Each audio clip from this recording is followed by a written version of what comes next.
Selanjutnya soal yang nomor 11. Pertanyaannya, kehidupan biotik dikenal dengan istilah organisme yang hidup dalam satu kelompok dengan jenis yang sama disebut. Kita analisis satu-satu dari kelima opsi berikut ini. Yang pertama, individu. Individu merupakan satuan yang paling kecil dalam suatu komunitas maupun ekosistem.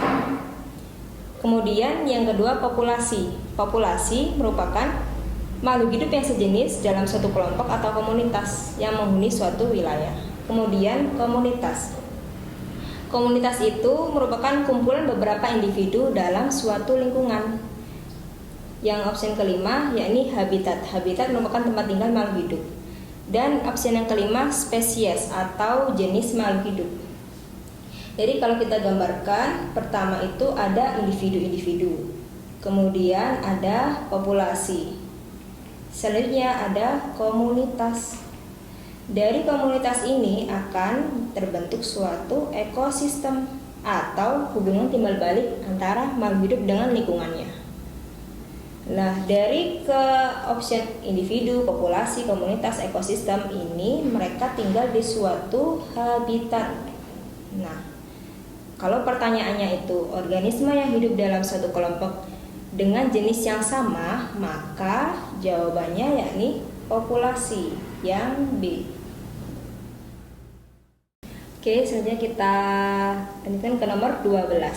Soal nomor 12 yakni untuk mengurangi atau menghilangkan ketergantungan atas barang-barang industri yang harus diimpor, dilakukan strategi industrialisasi yang disebut. Apakah itu? Yang pertama, pengembangan kawasan industri. Pengembangan kawasan industri bukan bermaksud untuk membatasi impor yang dilakukan oleh suatu negara terhadap negara lain. Kemudian yang B, pengembangan kawasan berikat. Kawasan berikat justru berkaitan dengan mengelompokkan suatu industri itu agar mudah untuk dijangkau. Jadi lebih terfokus untuk melakukan suatu kerjasama industri. Yang ketiga opsinya, pengembangan lingkungan industri kecil. Nah, pengembangan industri lingkungan industri kecil ini bukan berkaitan dengan impor, jadi bukan termasuk pilihannya. Yang keempat, opsi D, peningkatan industri substitusi impor atau ISI. Nah, ini jawabannya, bahwa ISI atau industrialisasi substitusi impor yakni kebijakan perdagangan dan ekonomi yang mendukung penggantian barang impor asing dengan barang produksi dalam negeri. ISI didasarkan pada anggapan bahwa sebuah negara harus mengurangi ketergantungan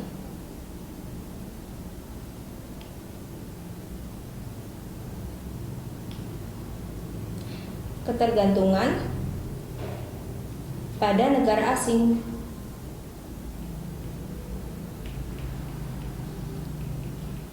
Dalam mengembangkan produksi produk industri dalam negerinya.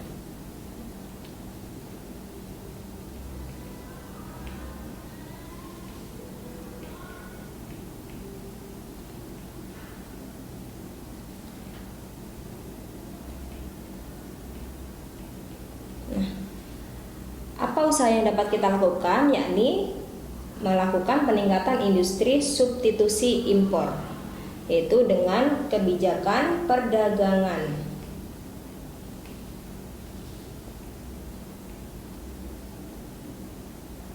Barang-barang impor yang disebut dengan industri substitusi impor. Dari kelima opsi ini, jawaban yang paling benar yang D.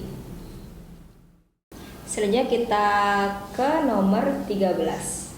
Pertanyaannya, berikut ini merupakan kegiatan pada sektor pertanian yang dapat menyebabkan pencemaran air, yaitu yang pertama, tumpahan minyak dari kapal tanker. Apakah ini mengganggu sektor pertanian? Tidak. Kemudian, penggunaan pupuk kimia dan pestisida. Ya, karena petani menggunakan pupuk kimia dan pestisida untuk menunjang kegiatan pertaniannya. Kemudian pembuangan limbah pabrik. Apakah pembuangan limbah pabrik ini langsung berdampak pada sektor pertanian? Belum tentu, karena siapa tahu limbah pabrik ini tidak dialihkan tidak dialirkan ke wilayah pertanian. Kemudian penggunaan pupuk organik. Pupuk organik ini masih dalam kategori yang aman untuk dilakukan ataupun diterapkan di sektor pertanian. Jadi bukan option yang D. Kemudian yang ke option E, pembuangan limbah industri. Pembuangan limbah industri dan limbah pabrik ini hampir sama ya. Maka jawaban yang lebih mendekati dari pertanyaan ini yakni penggunaan pupuk kimia dan pestisida. Bahwa pupuk kimia dan pestisida sudah pasti dapat mencemari air. Karena apabila penggunaannya terlalu berlebihan dapat mengganggu keseimbangan air maupun tanah yang digunakan sebagai kegiatan pertanian. Dari nomor 13 ini jawaban yang paling tepat yang B. Nah, kita ke soal nomor 14. Pertanyaannya, jenis hutan yang digunakan untuk melestarikan flora, fauna, tanah, air, dan udara dinamakan. Nah, ini sangat kompleks sekali. Hutan ini untuk melindungi berbagai jenis flora, fauna maupun ekosistemnya. Kita analisis terlebih dahulu kelima opsi yang disediakan oleh nomor 14. Yang pertama, suaka alam. Suaka alam itu perlindungan dari kawasan yang memiliki kekayaan alam dan ekosistem yang menempati di dalamnya. Kekayaan alam, jadi kuncinya kekayaan alam dan ekosistem. Kemudian ke option yang B, cagar alam. Cagar alam itu kawasan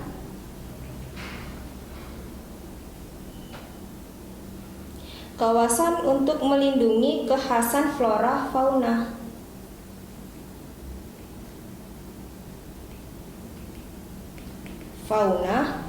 Maupun ekosistem yang ada di dalamnya.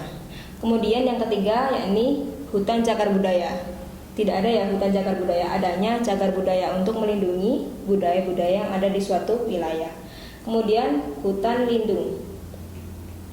Hutan lindung ini difungsikan sebagai hutan untuk menjaga fungsi hidrologis. Kemudian taman nasional. Taman nasional difungsikan sebagai kawasan yang dilindungi oleh pemerintah untuk melakukan pelindungan terhadap suatu aneka dari flora fauna, namun juga dijadikan sebagai sarana pendidikan, terus rekreasi, dan lain sebagainya. Taman nasional yang kita kenal sampai saat ini meliputi Taman Nasional Bunaken, Wakatobi, Waikambas, dan lain sebagainya.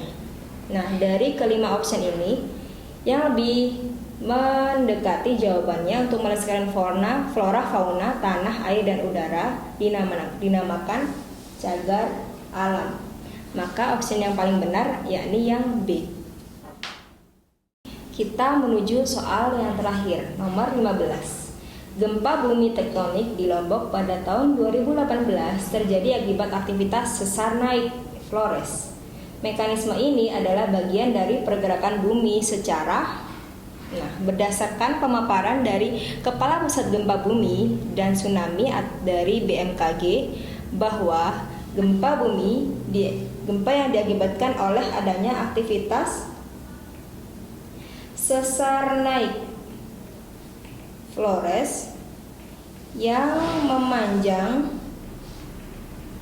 dari NTT sampai ke Bali di bagian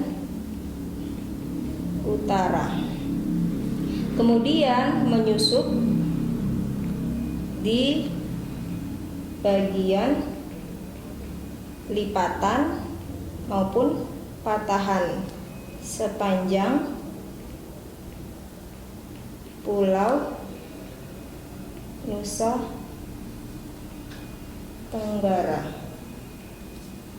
Nah, berdasarkan pemaparan dari Kepala Pusat Gempa Bumi bahwa gempa bumi yang terjadi di Lombok itu merupakan faktor dari sesar naik Flores. Nah, di mana sesar itu diakibatkan oleh gerak orogenetik.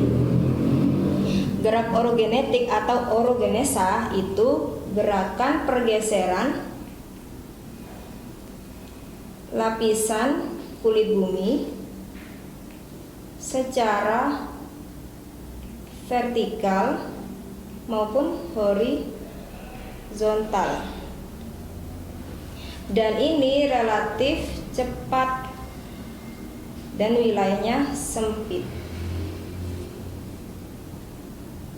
Kemudian kalau option yang epirogenetik ini bukan termasuk, karena epirogenetik ini pergerakan kulit bumi secara lambat dan wilayah yang luas, maka bukan termasuk pilihan dari option nomor 15.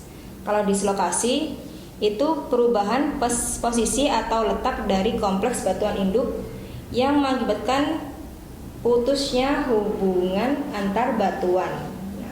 Dari kelima option ini, jawaban yang paling mendekati yakni orogenetik, karena di situ terdapat sesar naik Flores yang menyebabkan adanya gempa bumi yang terjadi di Lombok tahun 2018. Maka jawaban nomor 15 adalah yang E, orogenetik.